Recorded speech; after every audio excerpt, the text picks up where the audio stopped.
In Veneto, tra aprile e maggio, è stato approvato un piano antiviolenza sulle donne, dotandolo di un finanziamento di 3.300.000 euro, oltre a una rete di assistenza e difesa sparsa sul territorio.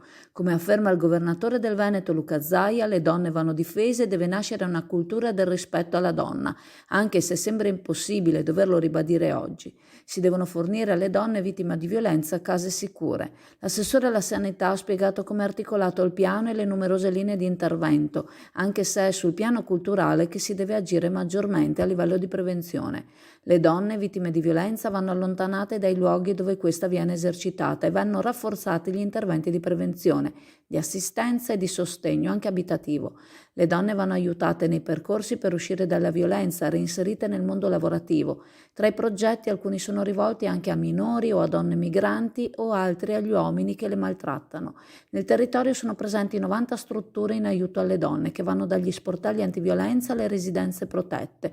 Sono 64 in Veneto i punti in cui le donne possono rivolgersi. Ci sono poi 28 case rifugio, 16 delle quali sono con indirizzo segreto, in una rete coordinata in cui convergono enti istituzionali come quelli locali, le prefetture, le forze dell'ordine, l'ufficio scolastico, l'ANCI, l'università, le istituzioni sanitarie e sociosanitarie e anche la Corte d'Appello. A Chioggia è presente un centro antiviolenza, mentre a Cavarzere è presente uno sportello.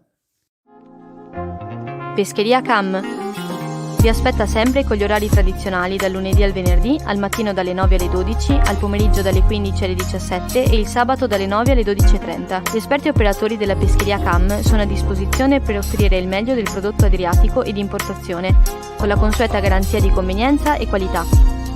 Pescheria Cam, con sede all'Isola Saloni di Chioggia, lavora su ordinazione e prenotazione al numero 041 55 33 591.